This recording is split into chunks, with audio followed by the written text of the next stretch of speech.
नमस्कार, मी ज्योतिष योगेश प्रभाकर वनगे, श्री यात्री ज्योतिष कार्यालयातून आज आपल्याशी संवाद साधत आहे. चला बघूया, कर्क राशीतील उच्च असलेला गुरु आज कोणकोणत्या राशींना फायदा देणार आहे आणि कोणकोणत्या राशींना तो कठीणतम असं फळ देणार आहे.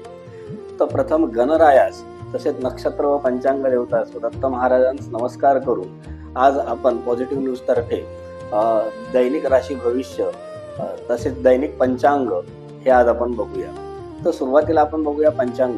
तर श्री शालिवाहन शक 1947 विश्वावसु नाम संवत्सर विक्रम संवत 2081-82 हेमंत ऋतू चालू असून दक्षिणायन कार्तिक मास तसेच कृष्ण पक्ष चालू आहे. आज त्रयोदशी म्हणजे सोमप्रदोष आहे. त्याचबरोबर आज इंग्रजी दिनांक 17/11/2025 असून आजचा वार सोमवार आहे आणि तसेच आज मंगळाचे चित्रा नक्षत्र आहे. आजही प्रीतियोग आहे आणि दिवा आणि रात्रीकरण हे कर असून चंद्र हा 15:35 कन्या राशीत आहे.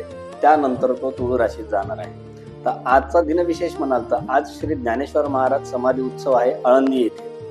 तर त्याच्यानंतर आपण बघूया शुभ मुहूर्त. तर शुभ मुहूर्त बघताना सर्वात प्रथम बघूया आपण अमृत मुहूर्त, तो जो आहे 6:43 ते 8:05. शुभ मुहूर्त आहे 9:27 ते 10:50.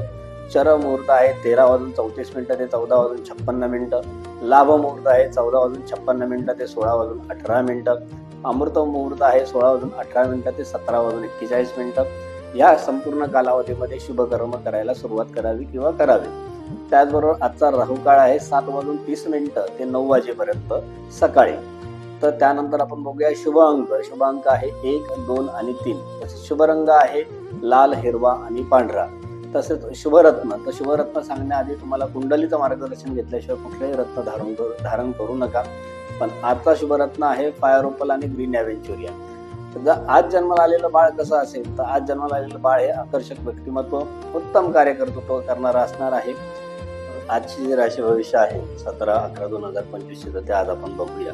तर मेष राशीचा जर विचार केला तर सध्या आपल्या राशीला 4था गुरु चालू असल्याने आपल्या घरामध्ये वास्तू संदर्भात मातृचिंता, सुखाची कमतरता आपल्याला जाणवेल. बाकी दिवस आपल्यासाठी अतिशय उत्तम असा आहे.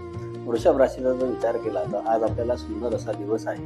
वैवाहिक सौख्य व संबंध आज आपल्याला छान मिळेल. मिथुन राशीचा जर विचार केला तर आजचा दिवस छान आहे, पण कधी जर आज आपण बोलण्यावर जर नियंत्रण ठेवले तर समोरचा व्यक्ती नक्की आपलं ऐकण्याच्या मानसिकतेत आहे का हे पहिले बघा, किंवा त्याचा तुमच्या बोलण्याकडे काही रस आहे का ते बघा.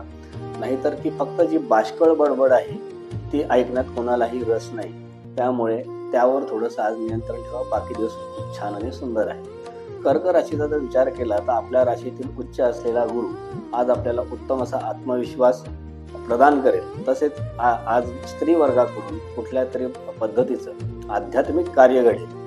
आज आपण सिंह राशीचा जर विचार केला तर राशीला आजचा दिवस खूप छान आहे, पण त्यांच्या हातून कुठल्या प्रकारचा अवास्तव खर्च होणार नाही याची त्यांनी निश्चित काळजी घ्यावी. तसेच काही तब्येतीत जर त्रास वाटत असल्यास त्वरित डॉक्टरांचा सल्ला घ्यावा, मार्गदर्शन घ्यावं. थोडंसं आजारी पडण्याचे आज जरा चान्सेस आहेत.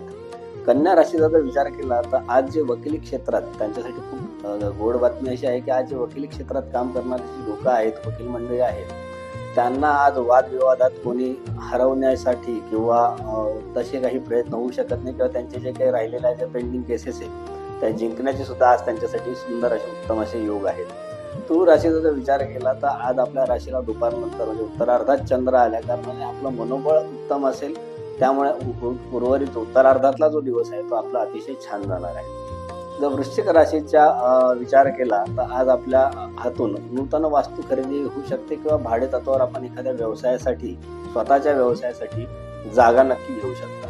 धनु राशीचा विचार केला तर राशीच असणारा 8वा गुरु आपल्याला ताणतणाव व चिंता देईल, पण आज तोच 8वा गुरु कदाचित आपल्याला धनलाभ सुद्धा देऊ शकतो किंवा कदाचित अचानक धनलाभ देखील देऊ शकतो. मकर राशीचा जर विचार केला तर आपल्यासाठी दिवस उत्तम आहे. आज आपल्यासाठी प्रवास योग आहे. त्यामुळे जर काही तशा प्लॅनिंग असेल तर याच्यासाठी तुम्ही लागून जा. त्याच पद्धतीने आज आपल्या धार्मिक ठिकाणी आपल्या भेटीगाठी होण्याच्या चान्सेस जास्त आहेत. आज आपल्या हातून धर्म घडणार आहे.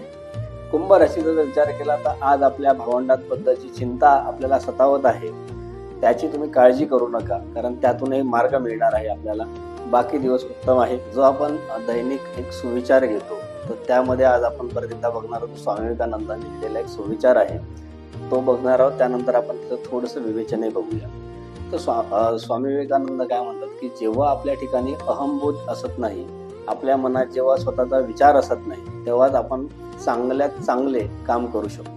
स्वामी विवेकानंद काय म्हणतात की जेव्हा स्वतःमध्ये काही अहंकार किंवा स्वार्थ या दोन गोष्टी ज्यावेळेस एखाद्या व्यक्तीच्या मनात असत नाही, त्यावेळेस तो उत्तम काम असं करू शकतो. कारण अहंकाराने माणूस स्वतःला खूप काहीतरी आपण खूप दृढ शक्तीचे, साहसी वगैरे काहीतरी स्वतःविषयी कल्पित कल्पना करून तो अहंकाराने ग्रासून चांगलं काम करण्याच्या ज्या निर्णायक क्षमतेपर्यंत क्षमता असूनही जाऊ शकत नाही.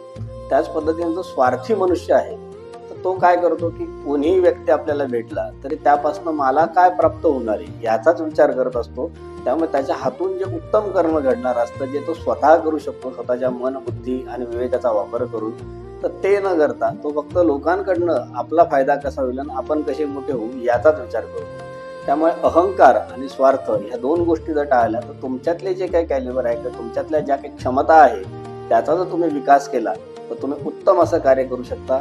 हे या सुविचारातनं स्वामी विवेकानंदांना आपल्याला सुचवायचं आहे. तर तुम्ही तुमच्यातल्या क्षमता सुधारवा, त्यातनं काही तुम्हाला चांगलं स्वतःच्या आयुष्यासाठी करता आलं तर हे नक्की करा आणि स्वामी विवेकानंदांनी जो दिलेला मार्ग आहे तो अनुसरा. नमस्कार, धन्यवाद. श्री गुरुदेव दत्त.